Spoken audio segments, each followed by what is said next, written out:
Morning. तो आज का टॉपिक मेनली बेस्ड होगा चाइनीज़ फॉरेन पॉलिसी के ऊपर। चाइनीज़ फॉरेन पॉलिसी में हम आज दो चीज़ें कवर करेंगे, एक तो principles of Chinese foreign policy, दूसरा हिस्टोरिकल ड्राइवर्स की कैसे कैसे इवोल्यूशन हुआ चाइना की फॉरेन पॉलिसी का। तो अगर अभी देखा जाए तो चाइना बहुत इमर्जिंग इकोनॉमी है और उसकी फॉरेन पॉलिसी भी जो है काफ़ी इवॉल्व हुई है। बट जो मोस्ट इम्पॉर्टेंट प्रिंसिपल्स जो चाइनीज़ फॉरेन पॉलिसी में देखने को मिलते हैं वो हैं आपके 5 प्रिंसिपल्स ऑफ पीसफुल को एग्जिस्टेंस 1954 से जो स्टार्ट हुए। तो इसमें क्या होता है, मेनली पीसफुल डेवलपमेंट या पीसफुल को एग्जिस्टेंस।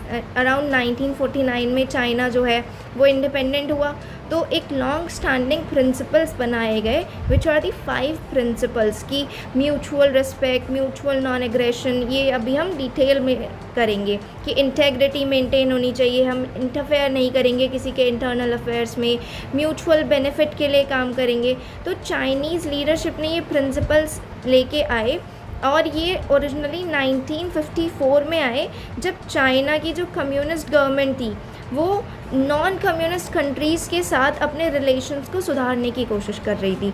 तो जो भी इंटरनेशनल रिलेशंस में चेंजेस हुए, बट ये जो 5 प्रिंसिपल्स हैं ये अपने आप में बहुत इंपॉर्टेंट रोल प्ले करते हैं चाइना की पॉलिसी फ्रेमवर्क में। तो अगर इन प्रिंसिपल को देखा जाए तो ये आज भी यूज़फुल हैं। जो चाइना का ऑल्टरनेटिव डिज़ाइन था वो मेनली स्ट्रेस किस पे करता था कि इक्वल अनफ्रिंजेबल सॉवरेनिटी होनी चाहिए सारे स्टेट्स की, सबको एक इक्वल शेयर मिलना चाहिए बात करने के लिए। फिर एक और बात आती है कि इस टाइम पे काउंटर हेजेमनी और हेजेमनी की बात हो जाती है। हेजेमनी की में मेनली हम किसकी बात करते हैं, यूएसए की बात करते हैं। हेजेमनी क्या होता है कि पावर कितनी है किसके पास कि वो किसी को इन्फ्लुएंस कर सके। तो हेजेमनी एक सॉफ्ट पावर का कॉन्सेप्ट है।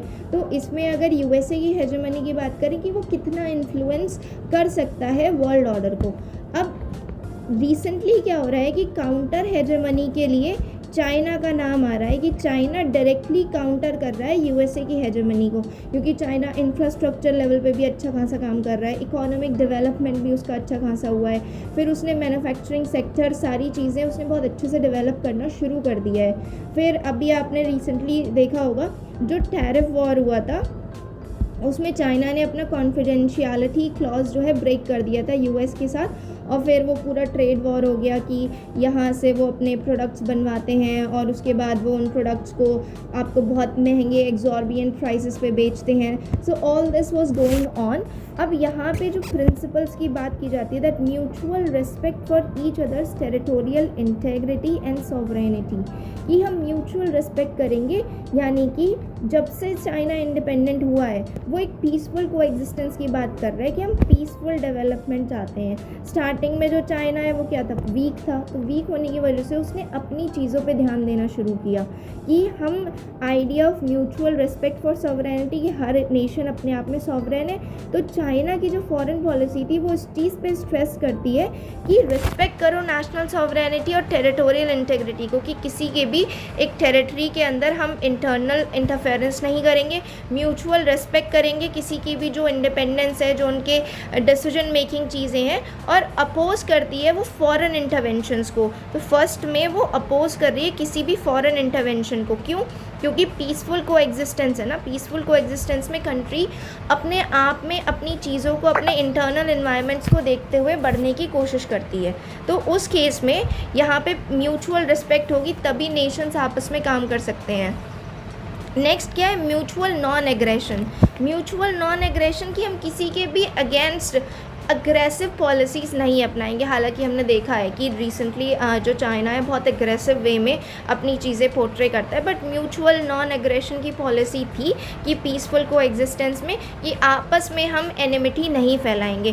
फिर म्यूचुअल नॉन इंटरफेरेंस की किसी के भी जो इंटरनल मैटर्स हो रहे हैं हम उसमें कोई भी इंटरफेरेंस नहीं करेंगे, चाहे वो किसी बायलैटरल रिलेशंस में हो रहे हो या मल्टीलेटरल रिलेशंस में हो रहे हो। We will not interfere in each other's internal affairs. हमारे जो इंटरनल अफेयर्स हैं वो हम बायलैटरल या मल्टीलेटरल पॉइंट ऑफ व्यू से हम देखेंगे, आप अपने नेशन के व्यूज़ देखें, and we will not interfere और do unnecessary kind of problem creation. Equality and mutual benefit, कि हर किसी को जो भी आपके आसपास के एरियाज से या जो जिससे भी आपको फ़ायदा मिलना है, जो भी बेनिफिट्स होने हैं इकोनॉमी को, वो म्यूचुअल बेनिफिट होने चाहिए। यानी कि जब हम ट्रेड करें या इंटरैक्ट करें तो इक्वालिटी मेंटेन रहे और म्यूचुअल बेनिफिट रहे, और साथ में लास्ट की पीसफुल कोएग्जिस्टेंस रहे, कि हर कोई आपस में बिना लड़ाई झगड़े के रहे। अब ये जो 5 प्रिंसिपल्स हैं पीसफुल कोएग्जिस्टेंस की, ये ज़रूरी क्यों थे? ये ज़रूरी इसलिए थे कि चाइना स्टार्टिंग में वीक नेशन में था और जस्ट इंडिपेंडेंट हुआ था, फिर वो कम्युनिस्ट कैटेगरी में आ रहा था। जब कम्युनिस्ट पार्टी में आ रहा था तो जनरली वो जो फेज़ था वो आइसोलेशन का फेज़ था चाइना के लिए, तो उसे उस आइसोलेशन को ख़त्म करना था, फिर उसे ग्लोबल भी होना था। उससे पहले उसे अपनी डोमेस्टिक इंडस्ट्रीज़ को, डोमेस्टिकली चीज़ों को स्ट्रॉन्ग करना था, तो वहाँ पीसफुल कोएग्जिस्टेंस उसके लिए बहुत इंपॉर्टेंट रोल प्ले करता है। फिर म्यूचुअल रिस्पेक्ट, इक्वालिटी के बाद हमने क्या देखा, बायलैटरल रिलेशंस किसी भी कंट्री के लिए बहुत इंपॉर्टेंट होते हैं, बायलैटरल एंड मल्टीलैटरल रिलेशंस, कि आप बायलैटरली भी बात करें, यानी 2 कंट्रीज़ जब आपस में कॉन्टैक्ट करती हैं, आपस में अग्रीमेंट्स करती हैं, that is your bilateral relations. जब 2 से ज़्यादा आपस में एक मल्टीनेशनल फोरम में आके ग्रुपिंग में बात होती है, दैट इज़ मल्टीलैटरल एक्टिविटीज़। तो इंगेजमेंट दोनों जगह होना चाहिए और डायनामिक पॉलिसी अपनानी चाहिए ताकि ट्रेड, सिक्योरिटी और इंफ्रास्ट्रक्चर पे ध्यान दिया जा सके। नेक्स्ट क्या है कि इकोनॉमिक डिप्लोमेसी बहुत ज़रूरी होती है, क्योंकि अगर देखा जाए तो एक कहावत है कि those who control oceans they control world order, क्योंकि ओशंस बहुत इम्पॉर्टेंट रोल प्ले करते हैं। अगर आपने क्योंकि ओशंस में आपके हाई सीज़ हैं, कुछ बहुत सारे क्रिटिकल मिनरल्स भी होते हैं, रेयर अर्थ मेटल्स भी होते हैं, तो अगर आपने एक बार ओशन पे कंट्रोल कर रखा है तो उस केस में आपको एक एडवांटेज मिल जाती है। साथ ही साथ इकोनॉमिक डिप्लोमेसी, अगर इकोनॉमी किसी की स्ट्रॉन्ग है तो ऑटोमेटिकली उसकी जो पॉलिसी फ्रेमवर्क है या जो उसके इंगेजमेंट्स हैं वो स्ट्रॉन्ग हो जाएंगे। तो इकोनॉमिक डिप्लोमेसी में अगर चाइनीज़ पॉलिसी की बात करें तो BRI initiative, belt and road initiative की बात उसने करी, फिर सिल्क रोड, मैरीटाइम रोड बनाने की, फिर बहुत सारी जो इंफ्रास्ट्रक्चर बेस्ड प्रोजेक्ट्स हैं उनको लेकर आने की बात हुई। तो ये क्या है कि एशिया डेवलपमेंट होना चाहिए, एशियन डेवलपमेंट की बात करी उसने। फिर स्ट्रैटेजिक पार्टनरशिप की, आसपास की नेबरिंग कंट्रीज़ के साथ स्ट्रैटेजिक पार्टनरशिप बनाई जाए, ऐसे एग्रीमेंट्स किए जाएँ जो म्यूचुअली बेनिफिशियल हो जाएँ। फिर सिक्योरिटी हर नेशन के लिए बहुत इंपॉर्टेंट होता है। अगर देखा जाए तो नेशनल इंटरेस्ट जो है वो सबसे इम्पॉर्टेंट होता है इंटरनेशनल रिलेशन में। तो कोई भी ना तो परमानेंट फ्रेंड होता है ना कोई परमानेंट एनिमी होता है। जैसे नेशनल इंटरेस्ट डेवलप होते हैं उसके अकॉर्डिंगली चीज़ें डेवलप होने लगती हैं। तो सिक्योरिटी इंटरेस्ट की पर्सपेक्टिव से बहुत ज़्यादा ज़रूरी है, जैसे ताइवान को कैप्चर करने की बात, या साउथ चाइना सी में जो चाइना अपने डिस्प्यूट्स को लेके बात करता है। फिर सॉफ्ट पावर और कल्चरल एक्सचेंज, अभी अगर हम देखें तो चाइनीज़ ड्रामा बहुत ज़्यादा फेमस हो रहे हैं, फिर चाइनीज़ एक्टर्स को लेके बहुत ज़्यादा हाइप है, तो ये सॉफ्ट पावर है जो कल्चरल डिप्लोमेसी के थ्रू आ रही है। फिर इन्वायरमेंटल डिप्लोमेसी की, इन्वायरमेंटल इशूज़ को लेके बात करना, क्लाइमेट चेंज को लेके बात करना, ये भी एक फॉरेन पॉलिसी का पॉइंट बन गया है रिसेंटली अगर हम बात करें। अपार्ट फ्रॉम दिस, जो डेवलपमेंट असिस्टेंस चाइना प्रोवाइड करता है, जैसे साउथ साउथ कोऑपरेशन के लिए, या BRI के इनिशिएटिव में देखें तो चाइना जो है वो इन्वेस्टमेंट्स प्रोवाइड करता है। बट हालांकि इसके ड्रॉबैक्स भी हैं, जैसे उसका बहुत एक एग्जांपल है हम्बनटोटा पोर्ट, जिसमें चाइना ने इन्वेस्ट किया था, बट जो श्रीलंका है वो उसको डेट को वापस नहीं कर पाया। इसकी वजह से क्या हुआ, वो डेट ट्रैप डिप्लोमेसी में फंस गया। और जो ये हम्बनटोटा पोर्ट है ये 99 ईयर्स की लीज पे चाइना के पास चला गया है। अब इस सारे जो सिनेरियोज बन रहे हैं इसमें इंडिया जो है, इंडिया का एक बहुत इंपॉर्टेंट रोल प्ले करने का आ जाता है, क्योंकि इंडिया एज अ विश्व गुरु अपने आप को दिखाना चाहता है। बट जो चाइना की चीज़ें हो रही हैं, जो यहाँ पे अरेंजमेंट्स हो रहे हैं, इसमें एक तो ये सलामी स्लाइसिंग टेक्निक, इसमें चाइना क्या करता है, चाइना छोटी छोटी टेरिटरी में अपना क्या करता है, क्लेम करता है, वहाँ पे एस्केलेशंस करता है, वहाँ पे फायरिंग होती है, वहाँ पे डिसएग्रीमेंट्स होते हैं, और वो थोड़ा थोड़ा करके एरिया में आगे बढ़ता जाता है। नेक्स्ट आपका डेट ट्रैप डिप्लोमेसी की बात हम कर चुके हैं। फिर string of pearls theory. String of pearls theory क्यों इंपॉर्टेंट है? इसमें चाइना क्या कर रहा है, इंडिया को चारों तरफ से घेरने की कोशिश कर रहा है। जैसे उसने यहाँ श्रीलंका में अपना एक पोर्ट बना लिया, म्यांमार में है, फिर जिबूती में उसने अपना एक पोर्ट करा। तो ये घेरने की बात की जा रही है। क्यों? क्योंकि उस चाइना को भी पता है कि अगर इंडो पैसिफिक रीजन में उसे अपनी होल्ड मजबूत करनी है, तभी वो इस एशिया वाले रीजन में अपने आप को एज अ लीडर जो है पोर्ट्रे कर पाएगा। तो ये कुछ है प्रिंसिपल्स चाइनीज़ फॉरेन पॉलिसी के।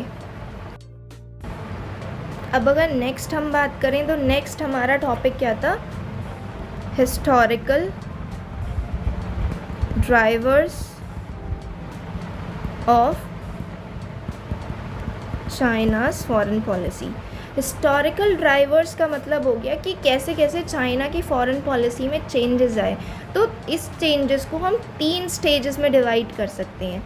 3 स्टेजेस में अगर हम डिवाइड करते हैं तो पहला पॉइंट आएगा आपका उसमें 1949 से 1976 का पीरियड, जिस टाइम पे माओ की लीडरशिप चल रही थी। जब माओ पावर में आए तो कम्युनिस्ट कंट्री बन गई, कम्युनिस्ट पार्टी एस्टेब्लिश हुई। फिर उन्होंने ये भी देखा था कि कम्युनिस्ट कंट्री बनी लेकिन नेशनल प्राइड उनको बहुत ह्यूमिलेट किया गया था। जैसे चाइना ने कांस्टेंट इन्वेजन सफ़र किए थे, फिर हर इन्वेजन के बाद एक ट्रीटी साइन होती थी। जैसे ओपियम वॉर हुआ, ओपियम वॉर के बाद नैनकिन ट्रीटी साइन हुई, जिसमें जो हांगकांग की टेरिटरी थी वो ग्रेट ब्रिटेन के पास चली गई। तो माओ के जो अर्ली ईयर्स थे उनका मेन फोकस किस पे था कि जो उनके साथ ऑपरेशंस हुए हैं, जो उन्हें ह्यूमिलेट किया गया है, उसको ख़त्म करना। और गोल की पहले तो क्या सर्वाइवल की बात हो रही थी कि मेंटेन चाइनाज़ इंडिपेंडेंस, कि चाइना की इंडिपेंडेंस मेंटेन रहे। दूसरा पावर कंसोलिडेशन, कि पावर कंसोलिडेट कर पाएँ ये लोग, पावर अपने पास अक्यूमुलेट करके रख पाएँ। क्यों? क्योंकि इसी टाइम पे कोल्ड वॉर हो रहा था। कोल्ड वॉर के टाइम पे बाईपोलर वर्ल्ड हो गया था कि एक आपका यूएसए और यूएसएसआर के बीच में 2 ब्लॉक्स बन गए थे। तो इनके जो 3 गाइडिंग प्रिंसिपल्स थे उस टाइम पे, पहला क्या कि एक फ्रेश स्टार्ट करें। फ्रेश स्टार्ट यानी कि फ्रेश न्यू इनिशिएटिव्स लेके आए, नए डिप्लोमेटिक रिलेशंस बनाए। तो पहली चीज़ थी उनकी कि फ्रेश स्टार्ट करना है। दूसरी चीज़ क्या थी कि clean up the room. Clean up the room का मतलब क्या कि पहले जो भी हमारे लैक्यूनाज हैं, जो भी हमारे हर्डल्स हैं, उन्हें ख़त्म करें और फोकस करें कि इंटरनेशनल रिलेशंस को सुधारा जाए बाकी कंट्रीज़ के साथ। तीसरी चीज़ वो क्या सोच रहे थे कि उनकी नेसेसिटी है कि अभी उन्हें डेवलप करना है, और नॉन अलाइनमेंट में भी थे वो, लेकिन लीन कर जाएं वो टू वन साइड। और वन साइड वो कौन सी थी? वो यूएसएसआर की तरफ चले गए थे।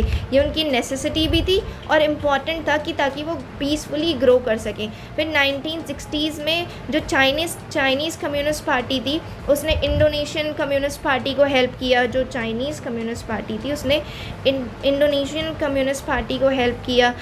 फिर माओ ने प्रोक्योर किए थे कुछ फॉलो अप। जब माओ की स्ट्रैटेजी को किसने फॉलो किया?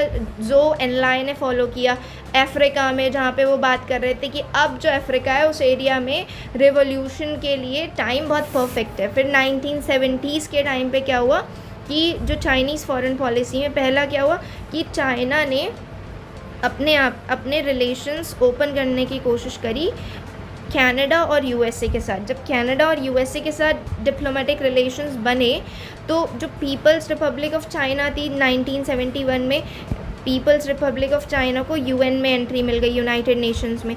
और तीसरी चीज़ क्या हुई कि वो compete करने लगी सोवियत के साथ। तो जो 2 डेकेड की एनिमिटी थी या स्ट्रैटेजिक ट्रायंगल था वो ख़त्म हो गया। तो एक तरीके से ये पहली स्टेजेस में उनका ये काम था कि हम पीसफुली को एग्जिस्ट कर पाएँ, अपनी इंडिपेंडेंस को मेंटेन रख पाएँ। फिर धीरे धीरे करके हम क्या करें, जो आइसोलेशन है उसे ख़त्म करने की बात होती है। स्टार्टिंग में वो आइसोलेटेड थे बट धीरे धीरे ये चीज़ें स्टार्ट हुई। सेकेंड स्टेज जब आई तो सेकेंड स्टेज में क्या हुआ, ये फर्स्ट स्टेज थी। सेकेंड स्टेज में जो मेनली 1978 से 2003 के बीच में आई, ये कब की थी कि जब डेंग जियाओपिंग आए।